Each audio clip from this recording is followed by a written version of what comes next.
First of all, we're going to give a brief definition about multiple sequence alignments and the importance of these methods in biology. Multiple sequence alignment is an extension of the pairwise alignment, in which we have from 3 more or 100 of sequences, and you want to achieve the best match between all of them. The relation that are implied in multiple sequence alignments are very important because, as we already stated before, if we could compare and we could achieve the correspondence between similar sequences, we could talk about a similar three-dimensional structure and consequently a similar or analogous function. And of course, we could talk about the evolutive relation between these sequences and organisms. And multiple sequence alignment, we're going to define it as a collection of 3 or more amino acid or nucleotide sequences, partial or completely aligned. To make this type of alignments, usually we need to select the homologous sequences to align, a program that builds an optimal alignment based on a scoring function, and adequate parameters like substitution matrices, gap penalties, etc. Multiple sequence alignment could be used for many applications in biology. For instance, in the construction of amino acid substitution matrix, we already discussed that the metrics for the comparisons of protein sequences came from statistical analysis made on sequences evolutive related. And from those scores, we have a metric to compare the correspondence or not in a multiple sequence alignment. So this is one of the application of this type of approaches. Another application is in the identification of functional sites, regions that are usually conserved in a group of related sequences. And these conserved functional sites, or these conserved regions in the sequence space, are usually associated with a functionality in genes and in proteins. This is an example of a transcription factor protein, and as we could see here in the alignment, we have here an alignment of several transcription factors from different organisms. This is the structural arrangement of this kind of proteins. These proteins tend to bind the DNA molecule, so they have a particular arrangement of in the three-dimensional space that allows this interaction, basically driven by positive charge amino acids like histidines, lysines, and arginine, that are conserved across all the sequences, independent of the type of the organism. This is a pattern of conservation that is reflected in a particular arrangement that provides a biological role. This is the case of the interaction with the DNA, and in another part of the molecule, we see a dimerization domain, that is the leucine zipper, is that give the name to this kind of proteins. That is an arrangement of separated residues with hydrophobic large potential, like leucine, valines, and isoleucine.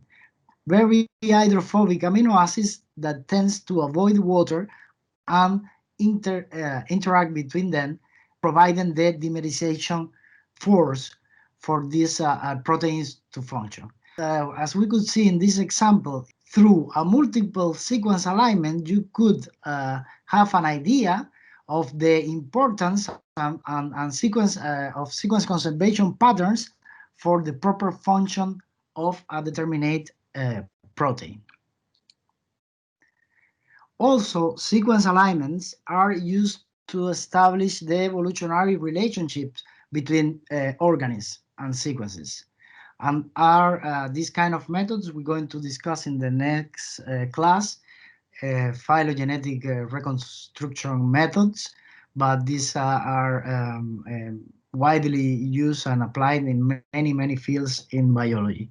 From the vigilance of viral populations, study the relation between different kind of organisms.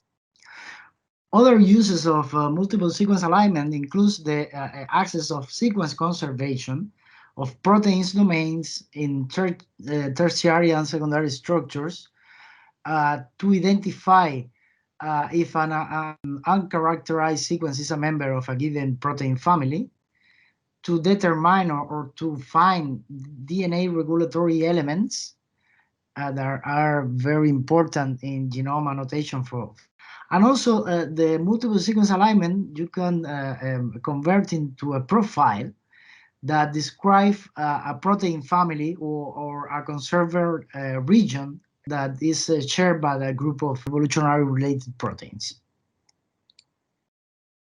There are different algorithms to build multiple sequence alignments, from exact methods or to others, like including progressive alignment, iterative methods, probabilistic methods, other methods based on genetic algorithms, and also methods that are denominated consensus because they use several of these previous ones. Exact methods include is a concept that includes the optimal alignment of multiple sequences using a dynamic program algorithm like a Smith-Waterman. The problem with this kind of approach is that the solution increases exponentially with the number of the sequences to be compared. So you can use for a pairwise sequence alignment, they are very optimal to doing that, but for doing multiple sequence alignment, we need a different approach and an algorithm that optimize this solution. I'm going to talk about one of the first multiple sequence alignment algorithm, progressive alignment, and the Clustal method, that is the most popular used program and software for conducting this kind of alignments. This method, as I said before, the progressive alignment is one of the most popular. Is one of the first also. Use an heuristic search that is known as progressive technique, and this is the what gives the name to the methods. Basically, what it builds multiple sequence alignment by combine pairwise alignments. Beginning with the most similar and progressing to the most distantly related. There are three main steps. These are the calculation of pairwise alignment between all the sequences. You can do that using a classic dynamic program algorithm. Then you choose the best alignment between all of them, and this is going to represent the seed of your multiple sequence alignment, and then you add more sequence to this alignment using progressive criteria. The most popular software for doing the progressive alignment is the Clustal software. It was developed in the 90s. This is the web page of the Clustal. Basically, the software, Clustal software has two versions, one command line version and also a version with a graphical unit interface, depending on your expertise and your needs. Also, you could do multiple sequence alignment using web browsers. There are several places for doing that. And the algorithm basically consists in three phases. The first is a global pairwise alignment of all the sequences, and you obtain a similarity score of these alignments. These similarity score are converted into a distance. We're going to see how to do that. Then we create a guide tree from this distance matrix. There are several approaches to do to build guide trees. using cluster analysis methods, for instance, the unweighted pair group mean arithmetic or the neighbor joining methods. We're going to discuss these two methods in the next class when we talk about phylogenetics. And then the first step is to add the sequence progressively to this alignment according to this guide tree. Let's go to see how it works through an example. Suppose that you want to investigate the sequence relation between different globins, and you want to use a progressive alignment algorithm like Clustal. You want to study this oxygen transported protein in different organisms, from vertebrates to plants. So there is as you can see in the crystal structures of all these proteins, there is a resemblance. They all share a common three-dimensional structure that allows the coordination of an M group that transport oxygen. This is this work in vertebrates and also in plants. There are many species in this planet that have evolved to consume oxygen. So we want to investigate the relationship between all these proteins.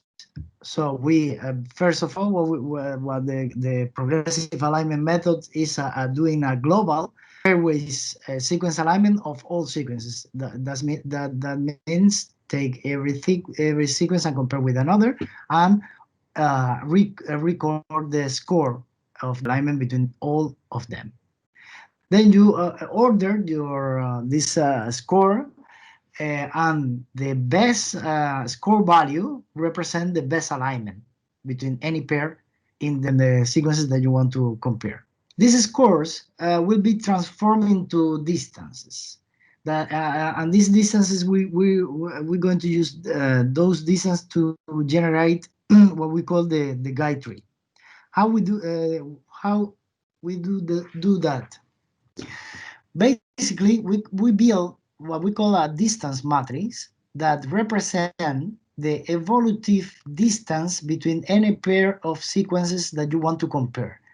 These distance are estimated by using the score value obtained in the alignment. The score value is normalized by the lengths of the sequences. Of course, when you compare sequences, not all of them has the same length, so you use these two expressions to build a normalization of the score of the alignment, and you build a distance matrix using these values.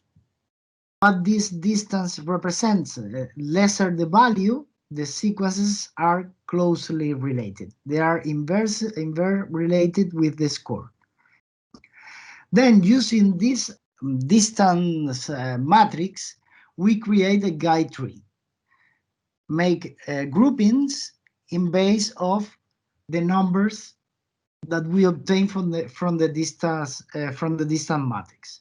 First, we connect the sequences with smaller distances, and then we increment progressively branches in our guide tree, including the sequences that are more distantly related, or they have the long distance.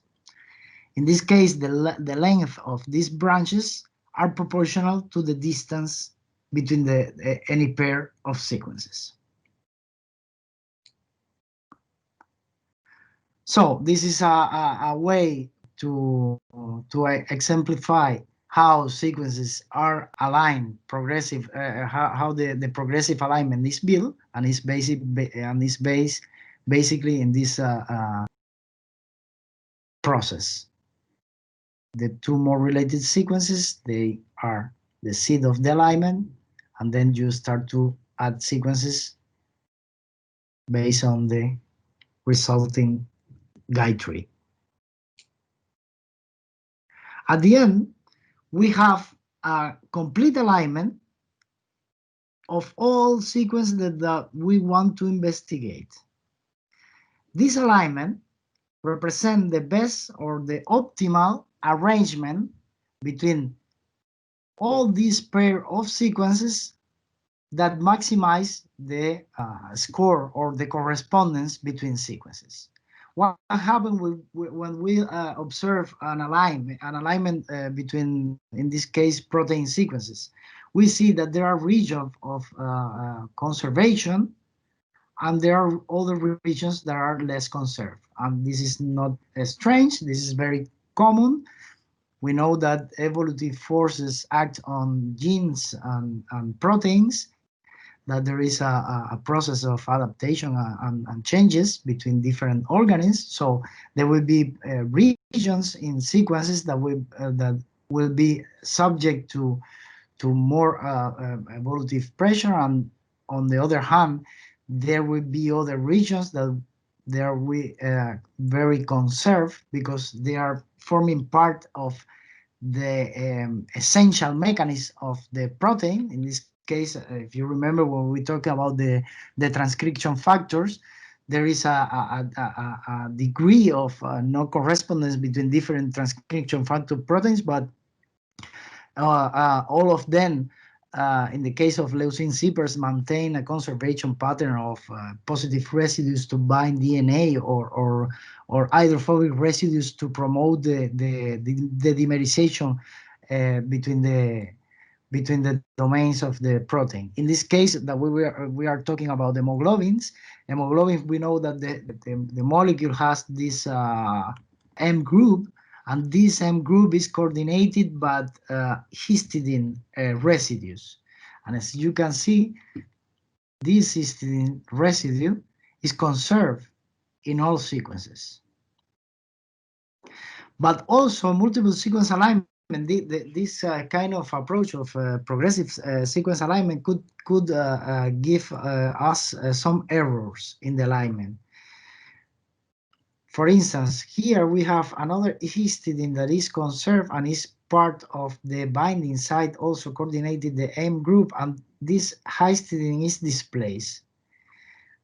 It's displaced because of the length of this gap. We're going to discuss what happened with progressive alignments and where they are superseded by other methods that take into account these kind of discrepancies and try to fix this problem.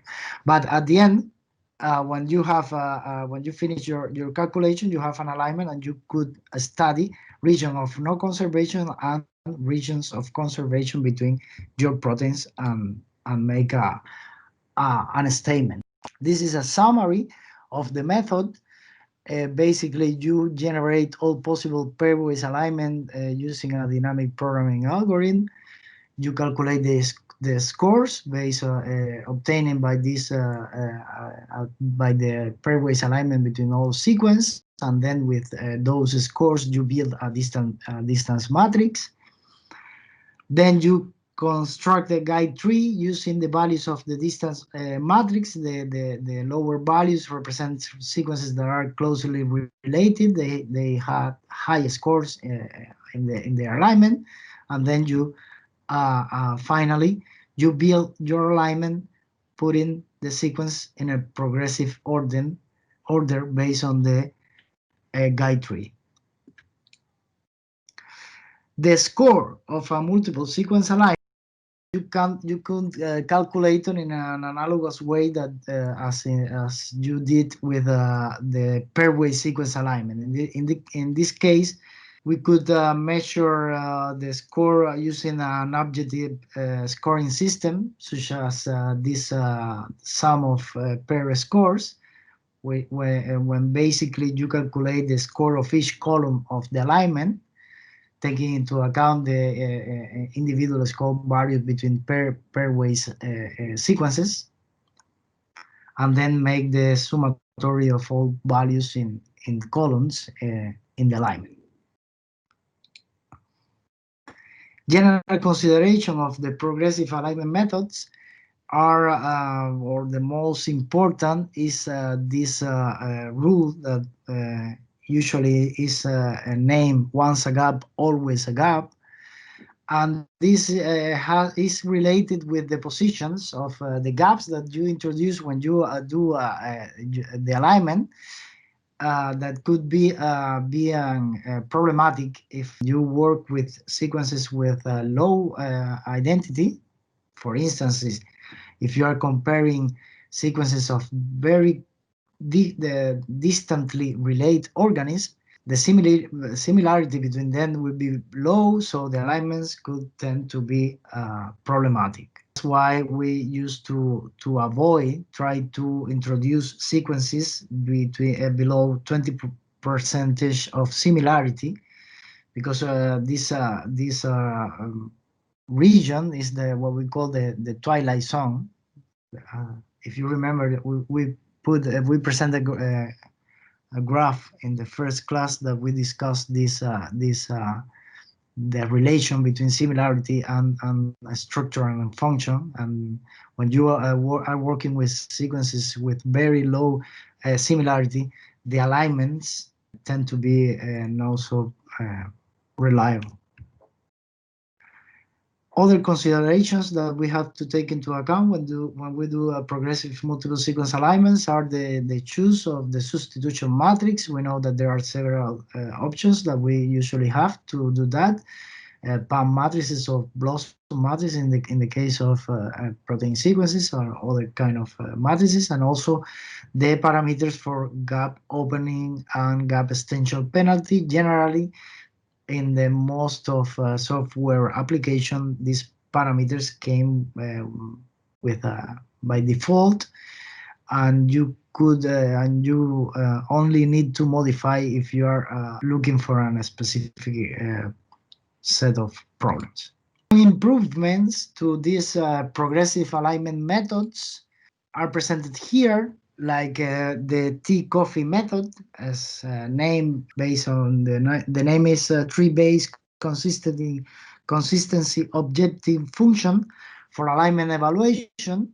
This is a modification of the progressive alignment technique that try to supersede the problem of the gap introduction of this problem that we discussed earlier of once a gap, always a gap.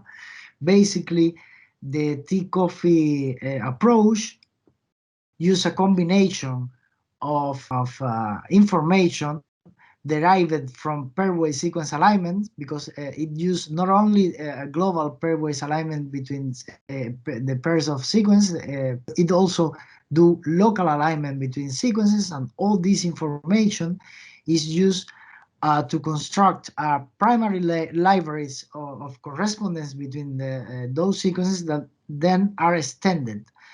And this extension of this primary library is made using information of pairwise alignments and triplets alignments between the different sequences that we want to compare. And this example is exemplify the advantage of the T-coffee method over progressive alignment strategy.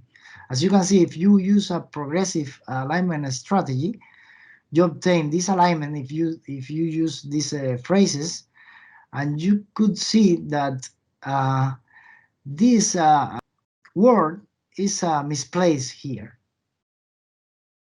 It's misplaced because the change is only in one letter, and the program interpret a strong correspondence in between these three characters in the first two sequences of the alignment, the closest related, and of course that as the alignment is progressive, he make this alignment, and then he had to put the next sequence using, and you could not modify the first alignment, so you have to include your second sequence in this way, and the third in this way. In that way, this sequence, this word is misplaced. But what happens if you use a T-coffee strategy? You make first a primary library with all the pairwise comparison between all sequences, and then you introduce information in a pairwise sequence alignment with using another sequence, and you measure the strongest of the signal maintaining the characters. In that way, you could see that the signal start to point to a very definite correspondence between these characters. So using this information, then you go to the beginning to do the dynamic programming, but in that way, using this information, you could manage to align these two sequences in the proper sense, and then you add the rest of the sequence to the alignment. This is another way to improve the progressive alignment technique. That is what we call the iterative methods. These are two programs that are very popular for doing multiple sequence alignment that use this kind of approach. And basically, what these algorithms do is to start with a progressive alignment classic approach. You have your unaligned sequence. You do the pairwise alignment. You build your distance matrix, and with this distance matrix you make your guide tree, and with the guide tree you build your alignment.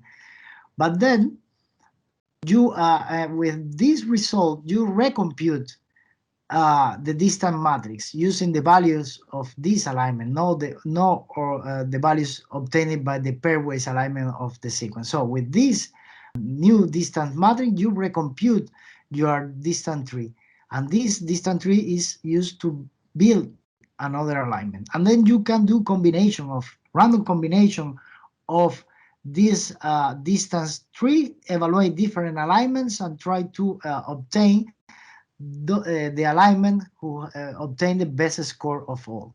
Doing this kind of process in an iterative way, you could improve the accuracy of the alignment and get rid of the problem of progressive alignment methods. That is that you need to start your alignment aligning two sequences that usually are the most similar ones. Then there are another families of methods for doing multiple sequence alignments, and these methods they are named probabilistic methods. For instance, those that employ the hidden Markov model approach. Basically, they use this kind of approach using an algorithm that trying to find the transitions between probabilities when you have a group of sequences aligned, and try to estimate which is the best model that fits with an optimal alignment for those sequences. A program that is very popular for doing the hidden Markov model is the HMMR program. Also, there are other families of programs that use, for instance, the genetic algorithms. These programs basically doing rearrangement or iterative rearrangement of alignments in a similar way of iterative methods, but in this case these changes are evaluated by an objective function that is optimized during this process to trying to achieve the optimal alignment. And these are two programs that use this approach of genetic algorithm. Finally, there are methods that are named consensus methods that use several methodologies and try to find the optimal multiple sequence alignment, trying to obtain the best alignment using different kind of approaches. These are two programs that use consensus methods for doing the alignments. Also, as I already told you, that there are web services. You could do your alignments using several web services on the tool. This is one of them in the European Bioinformatics Institutes. There are most of these tools that I already mentioned there, and you can align your sequences using one of these methods. The recommendation is that you try to make or to explore different methods, different approaches, and also different programs, and try to find the one that fit your needs. In the second part of today's class, we're going to discuss the visualization and interpretation of multiple sequence alignments and general consideration of these methods. There are several software for doing construction and visualization of multiple sequence alignment. I already mentioned the Clustal software.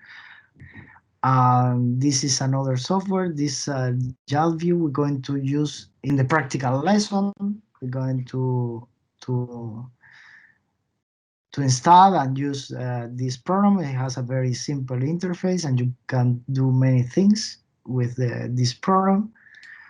Basically, when you observe and try to interpret multiple sequence alignment, you have to be aware of some important things. First, the conservation regions. Conservation regions always in the majority of programs, you have a way to make explicit or make more clear. Usually conservation regions are important for functionality, are important at the structural level for proteins, for catalytic sites, etc.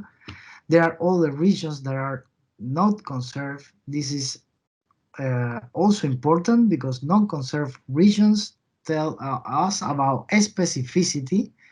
Every protein has evolved for its own environment, so here we could learn many things about the differences between, for instance, if we are comparing sequences of different viruses, and we observe insertions in one of those viruses relating with other, could be represent an indication of resistance of another new mechanism, or could be an important region for therapeutic intervention. So as conserved regions, unconserved regions are also important and to take into account. Also, you could use a color code. Color code schemes are very useful if you want to make explicit some important part of the alignment. Also, to study, in the case of proteins, you can use the color code to identify residues that are important, or that could be very important for the functionality of this group of proteins. You could color according to physicochemical properties if you want to study conservation. This is another way to observe a multiple sequence alignment, taking into consideration which are the conserved regions in your alignment and which are the parts that are unconserved. And also you could use many different scales. In proteins, these scales are proteins are, you have 20 amino acids with many different physicochemical properties, so you can play a lot with the representation and physicochemical properties of amino acids that are proper to be in the core or in the surface of the protein, or forming part of a particular secondary structure. If we want to build a multiple sequence alignment, the first question is which sequence we want to align. Maybe we have a clear idea of what we want to compare. If we are doing, I don't know, study in the field and you are collecting samples, of course that you're going to sequence your collected data. But sometimes you are sitting in front of the computer and you want to investigate a relation between different sequences, and in that way you could go to a database. You can obtain sequences directly accessing to a database and searching what you are interested for, but you could also doing, for instance, blast search sequence that you want to investigate, and which is the relation of these sequences with other sequences that are related to them. You could do a blast and select those sequences that have a good score, a good correspondence with your query sequence, and then using those subjects, to build a multiple sequence alignment. You have to take into consideration, and when you build a multiple sequence alignment, for instance, not to choose two closely related sequences when almost there is the same correspondence between characters, because otherwise this will be not informative. You have to take into account when you have sequences that do not correspond or do not have an homology relation with the sequences that you are studying. You have to take care and always impact the values and the alignments that you obtain. So you always have to inspect visually the quality of your alignment. If you have problem to interpret the alignments, usually try to examine the sequence more closely, try to remove sequences that are more distantly related. As a general rule, do not try to use too many sequences, but depends on the problem. As another kind of rules to take into consideration, the alignment that you obtain from the program, based on the acknowledge that you have of the biological problem. And if necessary, you can do manual adjustments of the alignment. I put here an example. This is an output of a multiple sequence alignment. And as you can see, these two residues, they are forming part of the catalytic site. So there is a displacement here. But if you know that these residues belong to the catalytic site and are conserved between all that sequences, you can manually adjust your alignment to obtain the desired correspondence. So always use the program, but if you have knowledge of what are you doing, you can manually correct your alignment. These are a few guidelines for selecting sequences. In the case of the selection of proteins or DNA, the recommendation is use proteins wherever possible. If you have too many sequences to align, try to start with less, and then increase the number of your sequences. Try to avoid very different sequences, at least that your problem will be related with different sequences. In that case, be very careful about the result of your alignment. And these are some other considerations that you have to take into account when you build a multiple sequence alignment. Finally, we're going to discuss in more detail some uses and application of multiple sequence alignments. Basically, the multiple sequence alignments extract something that is very recurrent in biology. That is the conservation of structural domains. Genes made proteins, and proteins are arranged in a three-dimensional structure composed by functional domains that perform a determinate function in the organism. These domains usually are related with conservation patterns in sequences. Well, the main goal of what all these methods are trying to study is this relation, the relation between sequence, the structure, and the function. If you have a way to compare and to extract relevant information at the level of sequence, doing comparison involve many sequences related with a specific function. These patterns of conservation will be reflected in the three-dimensional structure that these proteins we're going to have, and the structure is intimately related with the function of these elements. Studying the sequence and studying an alignment between sequence, you could close this knowledge from sequence to structures and to function. And this is one thing that we already had been discussed. You could identify using a multiple sequence alignment determine sequence patterns that are related with a determinate conformation of fold and with a determinate function. This is the case of, we already been discussing that of the zinc finger proteins. These are different zinc finger proteins. All of them share this three-dimensional fold that is restricted by a zinc ion that is coordinated by two cysteine and two histidine residues that are conserved across all the species. So using the information that you had in the multiple sequence alignment, you could infer the importance of these conserved residues. These are some examples of conservation patterns in amino acid sequences. For instance, the tryptophan is a very large hydrophobic residue. Usually you find tryptophan in the cores of proteins. Glycine and prolines are conserved. They are forming part of structural regions of loops or disordered regions in proteins that are important. Cysteines are disulfide bridges in many proteins, so usually conservation of cysteines imply a functional implication.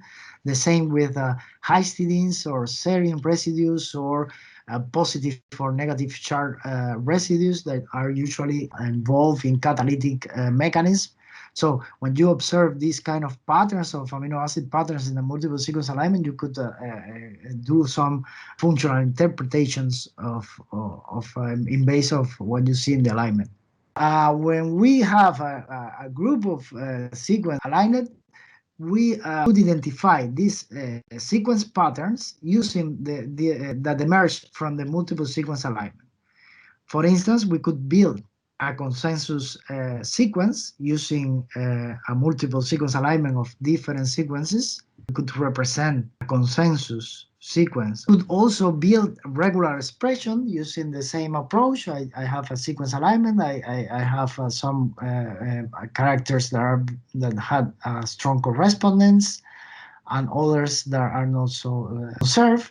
And you could build a kind of patterns like this.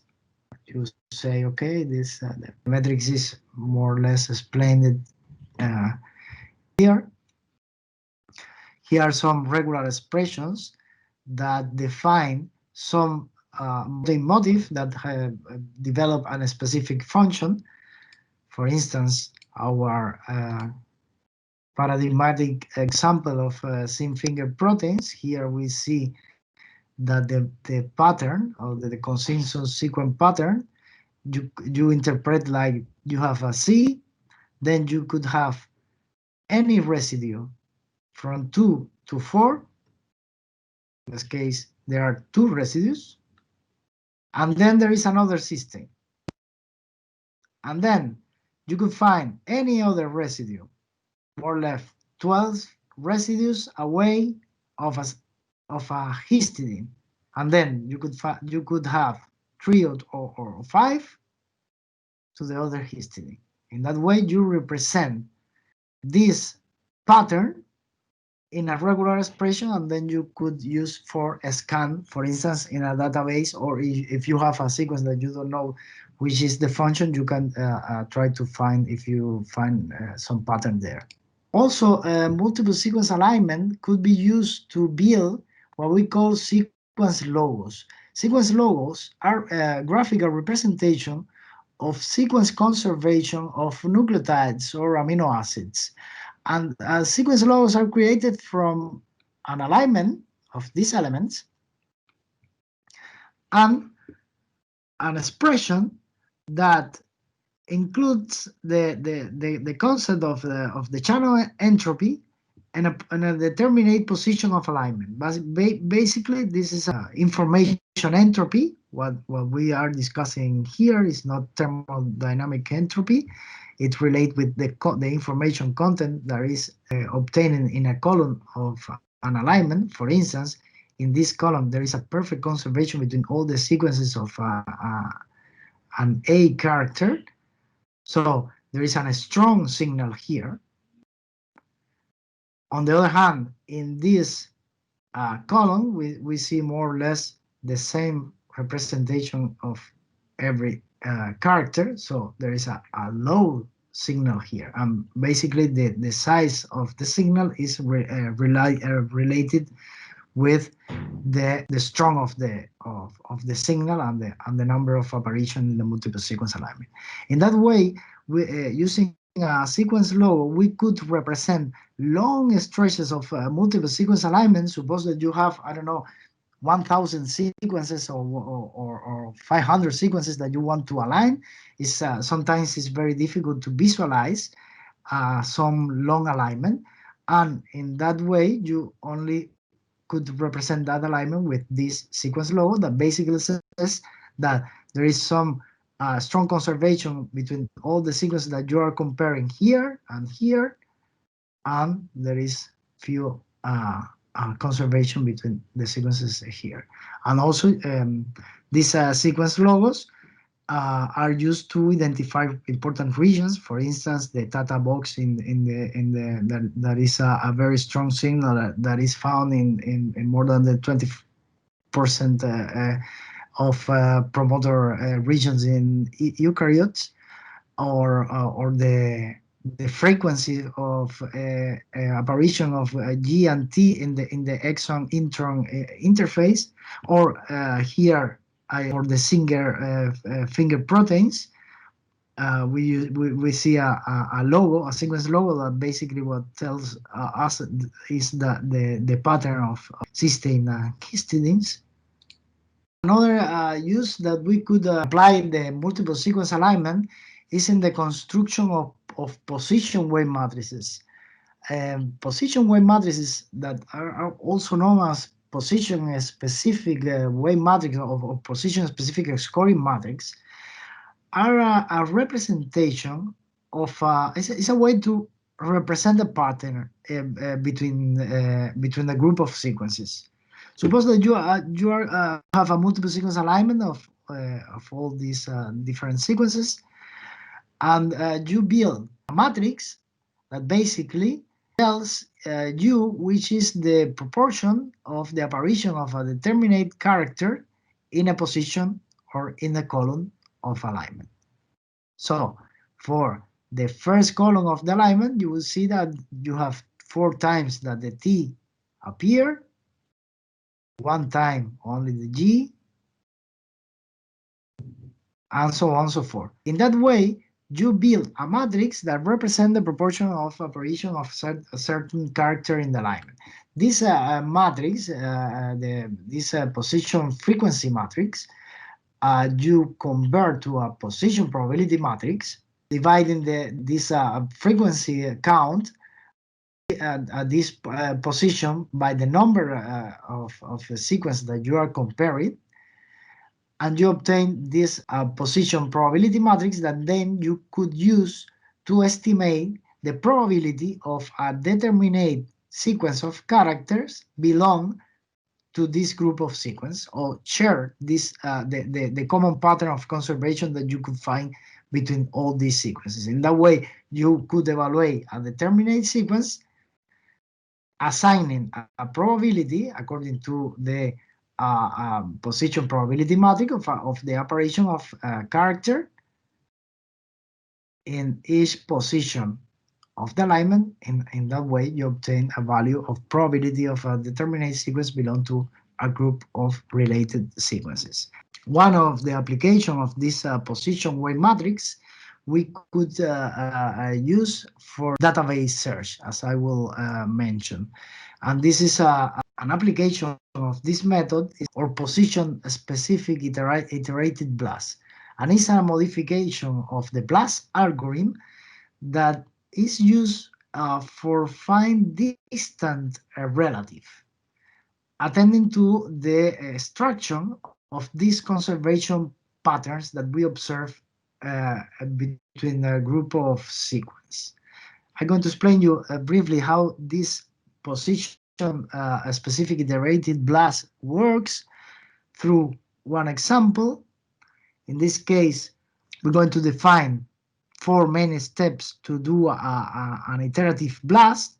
Basically, starting with running a standard blast, that is a search. You have a query sequence, and you want to find all the other sequences that are related to or are homologous to them. So you do a blast search, but with the result of your blast, you're going to build a new matrix. I'm going to explain you how to do that.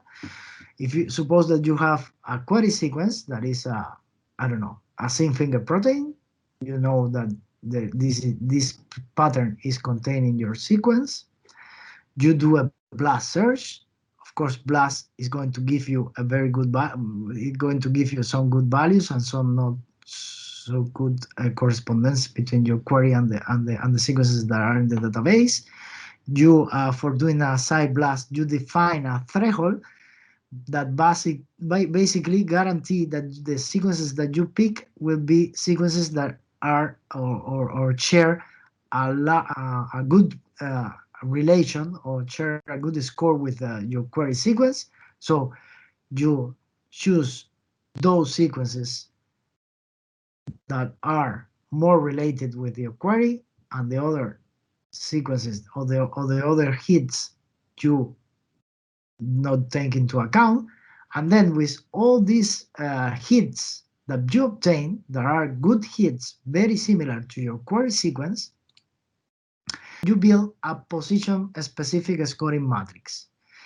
Basically, what is a matrix that you build in a similar way that, I don't know if you remember when we talk about the Blossom matrix and the PAN matrices, we basically use a multiple sequence alignment to compute the probability of transitions between different characters in a sequence in a multiple sequence alignment. You count how these changes were produced, and then you sum all over the columns of the alignment, and you obtain a score of substitution of each amino acid by another.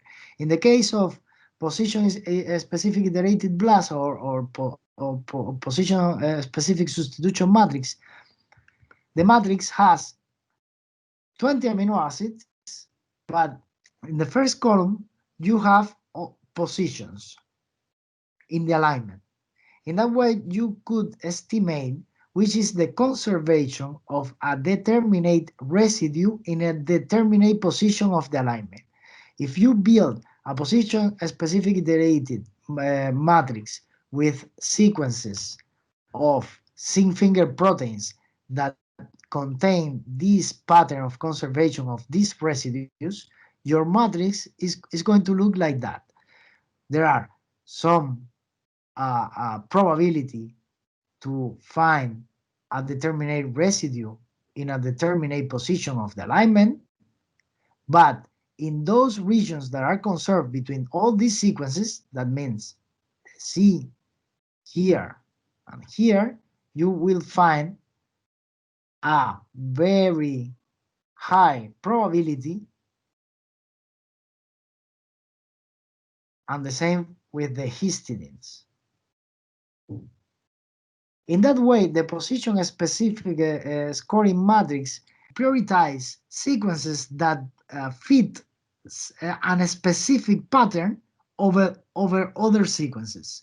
So when you do a side blast, suppose that you want to find distant related zinc finger proteins, and you are using, I don't know, a human zinc finger protein, and you want to find a zinc finger protein from microorganism that are very distantly related. Of course, that if you do a classic blast, in the first hits that you're going to obtain would be zinc finger proteins from humans, from rats, from cows, from mammals, and zinc finger protein from a very distant related organism, it is never going to appear in a blast search. But doing a side blast search, you could access to those very distant related sequences. Why? Because you start with your sequence, you collect those very close related, you build your position specific scoring matrix, and then using this matrix, you go in and do a second blast search. But now you don't use a classic Blossom 62 matrix or PAM matrix that is generalistic for all the changes between amino acids. Now you are using a position-specific matrix that give extra points to those sequences in the database that had certain characters in determinate positions that a high probability for all these kind of related sequences. Finally, to conclude, there are other uses of multiple sequence alignments you can use for the construction of gene and protein databases, and these are some examples of databases that are built using sequence alignment.